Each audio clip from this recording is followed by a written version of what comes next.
If you were to remake Tom Cruise's 1986 movie Top Gun today using all the original aircraft from that movie, the only country you could do it in would be Iran.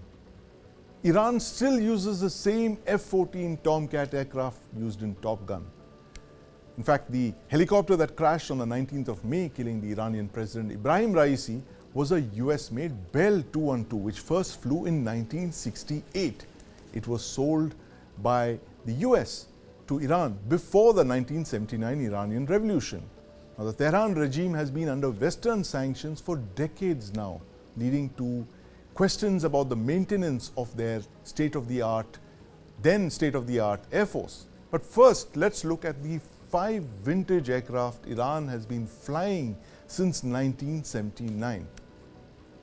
First up, we have the McDonnell Douglas F-14 Tomcat. This is an aircraft that flew in the 1960s. Iran had one of the largest fleets of F-14s outside of the United States. And this, of course, was the aircraft that Tom Cruise flew in Top Gun. It's flying only in Iran. Next, you have the F-4 Phantom. This is another fighter aircraft that most of the world air forces have phased out. At one point, the Israeli Air Force too had this aircraft. Today, Iran is one of the few air forces in the world that still flies this aircraft from the 1960s. Next, you have the Northrop F-5 Tiger. Now, this is the aircraft that was used in Top Gun as the fictional MiG-28. But the F-5 is an aircraft that, again, most of the air forces of the world have phased out. The Iranian Air Force still flies it. Next, you have the Boeing CH-47 Chinook. Now, this, bear in mind, is an aircraft that has been in continuous production for almost half a century. The Indian Air Force recently bought them, brand new variants of them, but the Iranian Air Force Chinooks are pre-1979. They're almost 4.5 decades old. And finally, you have the Augusta 206 and the 212. These are helicopters made in Canada and the United States that was supplied to the Iranian Air Force pre-1979. They had large numbers of them, and indeed this 212 helicopter was the helicopter that President Raisi was flying when it crashed in northwestern Iran in bad weather. And the point of talking about all these vintage aircraft is the fact that Iran lost its president, its foreign minister. They were flying in a very outdated aircraft, over 4 decades old. There was a question mark on their maintenance, their airworthiness, the fact that high-tech aircraft need spares, servicing, maintenance. And joining me to talk about this today, Group Captain V.N. Jha, formerly of the Indian Air Force, and my colleague Nivriti Mohan. Group Captain Jha, welcome to the News9 Plus Show. Thank you. I just spoke about all the aircraft that Iran operates, possesses, the Iranian Air Force. It's a time capsule really of what frontline US fighter, combat and helicopter capability was in the 1960s and the 1970s. Tell us what a challenge it is to maintain an aircraft fleet like this from the 70s when your country, Iran, is under the biggest number of global sanctions. Yes, it's a great challenge to maintain a vintage aircraft. But mind you, this was the bone of contention when Iran was trying to launch an attack into Israel. Right. And we had all of the same view that Iranian aircraft cannot go to Israel. Yes. Either they are not capable of going up to Israel, or they will be shot down much before they enter the airspace of that. So Iran has got a problem, and this problem is mainly due to the sanctions that they have had. That's the debilitating sanctions onto Iran. Right. But coming back to the crash that we are going to talk of. Yes. In aviation, yes, it is an aircraft that we fly. I can tell you because I have conducted at least 6 helicopter aircraft accident. Yes. Fatal aircraft accident. So I know what all happens. See, most of the countries, they have a very clean policy onto the aviation. Yes. Take the aircraft only when it is fully serviceable. Yes. Partially serviceable, if it is not incapacitating the flight, you may take it onto the feedbacks of the last sortie. Right. How it had performed, what were those problems. If it is not affecting the performance of the engine or airframe or the controls, Yes. you do intend to take a aircraft for that. But President's aircraft, entourage of 3 Yes. aircrafts that have gone through. Right. We are talking of the Bell 212 that we call it, Yes. which is the Bell Mark II version 12. Right. That they have, I think, some 10 to 12 aircraft they have left over Yes. of that. I'm sure they will be having a problems of maintenance. Right. But very fact that those 3 helicopters were signed off fit for flying, Yes. airworthy, Right. I don't have any reason to disbelieve those maintenance crew. Yes. Because there were 3 aircraft. Right. If one aircraft had a doubt, the second Yes. aircraft President would have put there. Right. So I straightway don't have any problem into this. But Right. then, the aircrafts do have accidents. Yes. And we don't have to go much far. We remember our own General Bipin Rawat. Yes. He was in the state-of-the-art modern Mi-17 B5 aircraft. That's a Right. brand new aircraft. Right. And that had met with the accident. It crashed in inclement weather. It was flying into Kunur when the weather had packed up, and it was a dense kind of pea soup Actually, condition. you know what happens in most of the aircraft that we fly VFR. VFR is the visual flying regulation. That is Yes. the daytime flying. We do the DR, direct recce of the ground beneath Yes. us, and then we fly the aircraft with that. We have got Right. 2 controls. One is the cyclic, one is the collective. Collective is on the left hand, that gives the Yes. airlift, and cyclic is the one which gives the direction. So we have the basic controls onto these aircraft. Bell 212 is a single engine aircraft. Yes. So if something goes wrong into that engine, then they have very little time to respond. Yes. Secondly, in the flying in the mountains, I can tell you there are plenty of challenges, and 2 of those challenges are the updrafts and the downdrafts, Yes. especially in the noon time, Right. after 11 o'clock till about 3 o'clock or so. Those updraft or downdrafts, these are killing. We have had also many of the accidents in the Himalayan range. Yes. But of course, Himalayan range cannot be compared with the type of terrain that Iran has.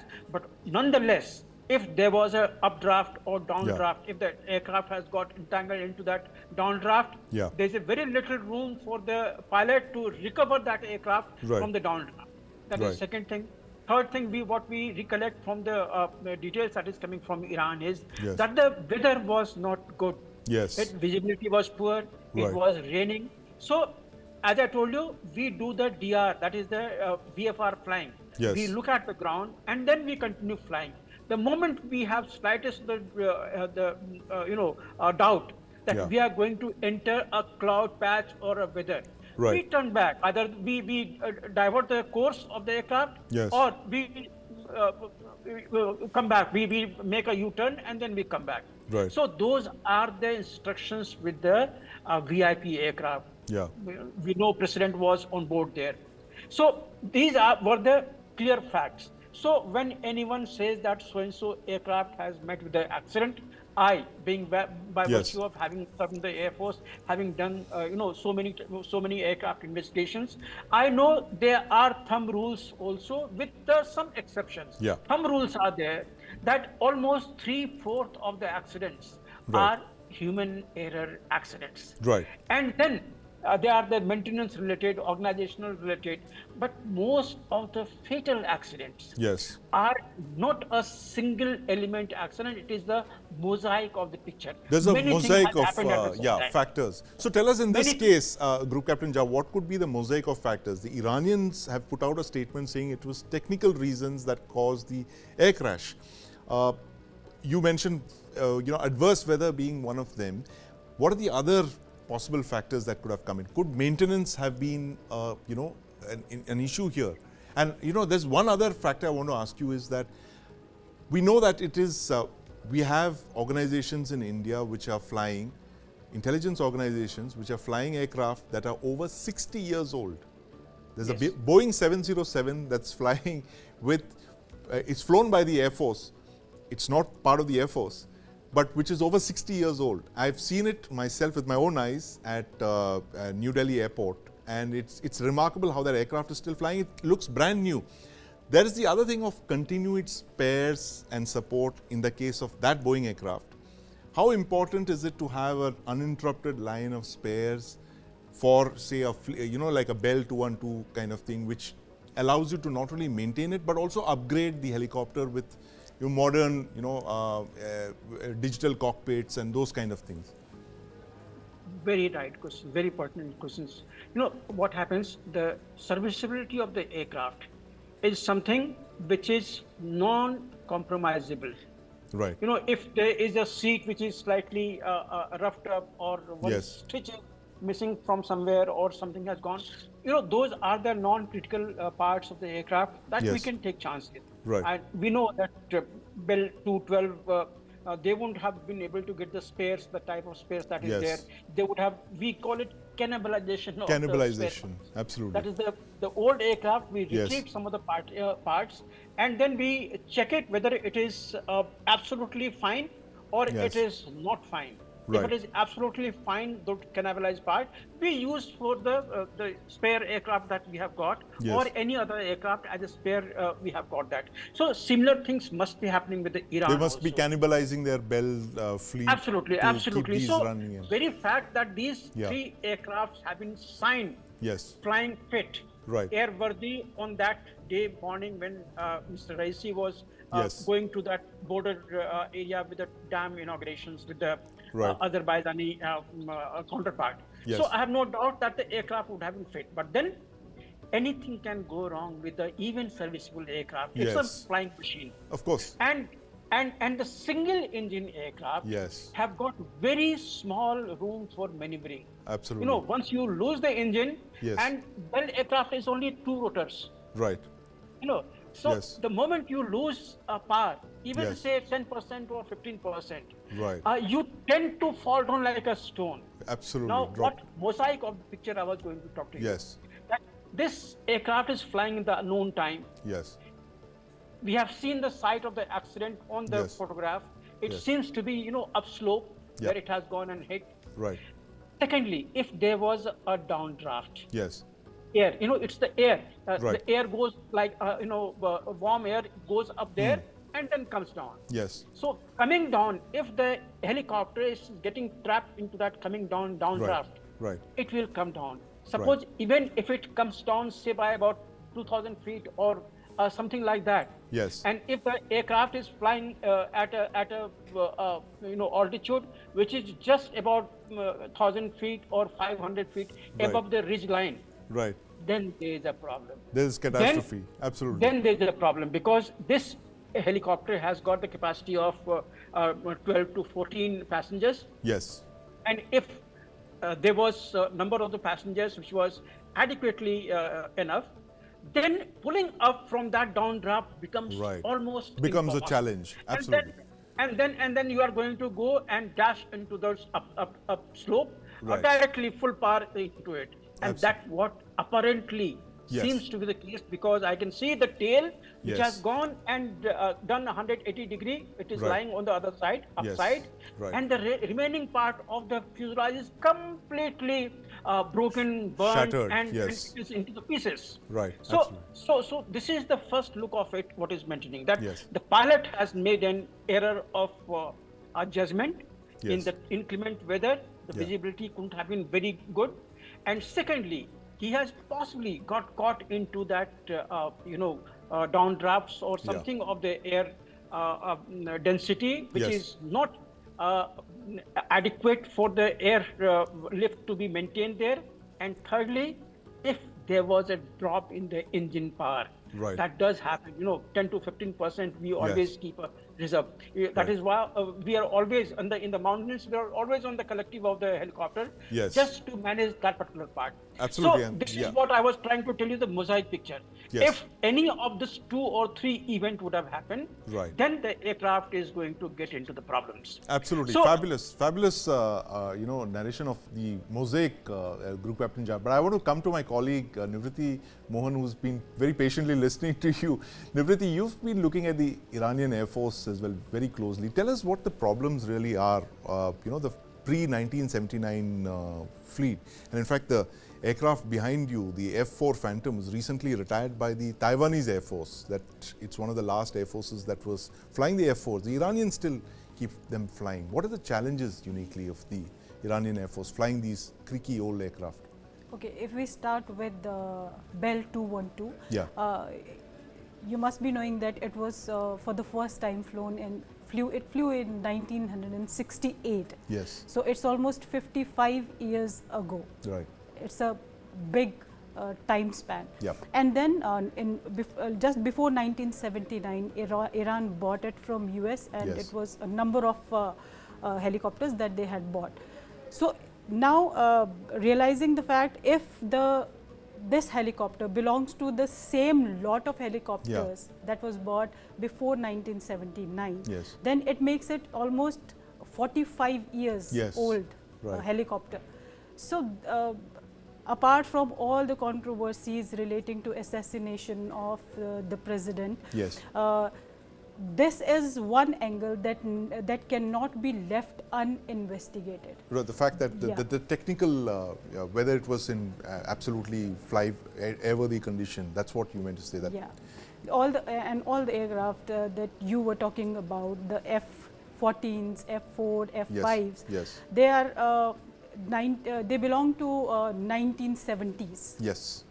And the vintage aircraft, MiG-29 from 1980s they've got. Right. And then they've got J-7s from China from 1990s. So the air squadrons that they have, they are very old. The aircrafts are old. Yes. And it is not that they have not tried to buy new aircraft. Yeah, it's the sanctions. I think the sanctions make it really difficult for them. It is the sanctions, and also I have read some reports which say that they were restrained, they were restricted from buying. Yes. In one of the reports which cited that US even bought an aircraft at double the rate what Iran was paying to I think it was a Russian aircraft. To prevent it from going into the Iranian hands. But Group Captain Jha, this point that Nivriti made about the conspiracy theory angle in this crash.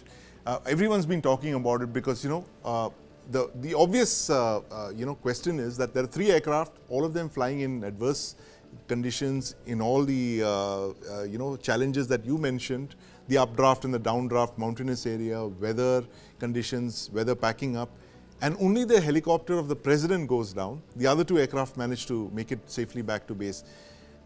Tell us why you think it.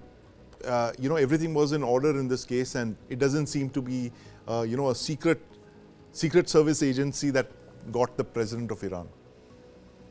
Well, with the VIP entourage, we always have a spare aircraft, either in the tow or in the lead, wherever you want to have it there. So that is one thing. But one aircraft going down and other 2 coming back, there is nothing unusual about it. We've had so many.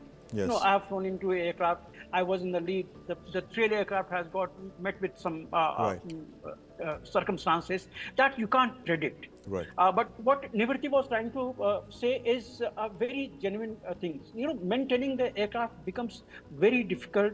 But we call something like a flight safety maintenance hygiene. Yes. And with that hygiene, what we mean is we pay utmost regard to the flight safety issues with the maintenance part of it. And in the maintenance, after every sortie that we come back, we do the LFS, last flight safety after we have come back from flight.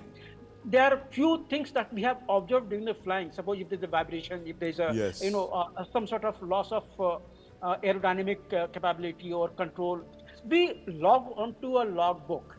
And just a glance at the logbook, what sort of problems this aircraft has been facing in the last many sorties. Yes. And if there is a problem encountered, we log it there.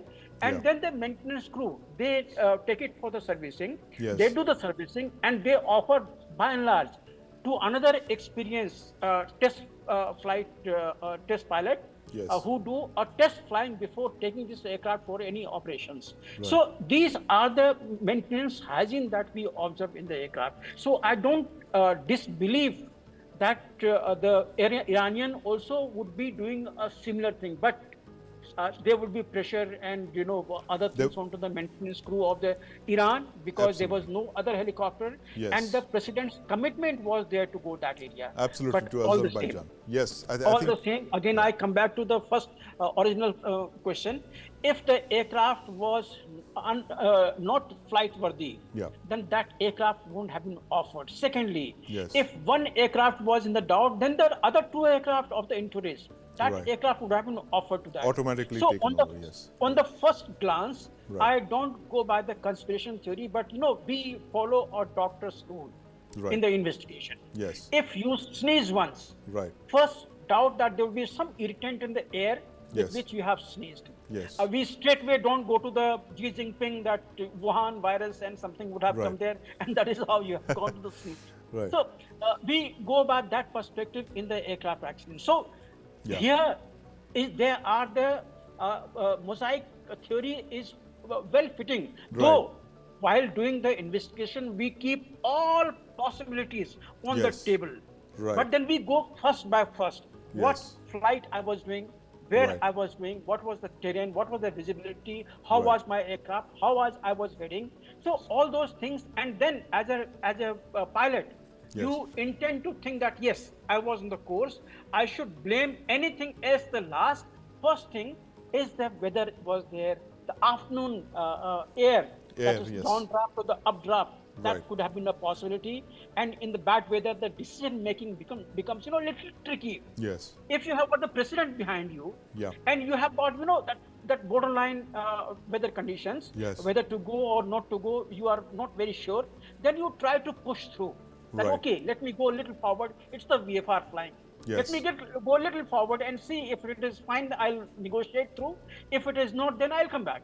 Right. So those a bit of pressures are there on the pilot flying the VIP aircraft. Yes. If it was any other aircraft, it would have turned back. But Right. the president, with his Absolutely. commitment, he tried to meet that. Yes. But then So- you have got the trail aircraft. Right. The moment you have a feel that no, my aircraft cannot go through this, Right. then if there is an engine problem or some mechanical problem, technical problem, Yeah. immediately you convey to the next aircraft that we are making forced landing here, so and so place. This is Yeah. the reason, and we will ask the president to change the aircraft, Yes. and you take the president thereafter. Right, Those absolutely. Yeah. possibilities- So, yes, and finally, in conclusion, I'm afraid we are completely out of time, Group Captain Jha. Fascinating discussion there. We're going to come back to you for this, more on this, but my observation is, and bear me out on this, Nivriti, the fact that Iran had the ability to launch a 300 cruise missile, ballistic missile, drone attack on Israel, but when it finally came to the crunch, the president's VVIP transportation, they had old aircraft, and finally when that aircraft went missing for 12 hours, 13 hours, it was a Turkish long-range drone with IR sensors that actually finally located the wreckage. So here is the pitfalls of depending too much on foreign external sources, and this was something that you would understand with your series on arming and aiming, the need to indigenize and indigenize with a vengeance. Otherwise, you're dependent on foreign countries for your fighter fleets, for your aircraft and your transportation fleets, as Iran is now discovering and possibly asking these kind of questions, as Iran's creaky air force is in the news again. But thank you very much, Group Captain Jha, for joining us this evening, and my colleague Nivriti Mohan, as we talk about the factors, the mosaic of factors that could have gone in causing President Raisi's crash, and one of those crashes that's changed the trajectory of political history.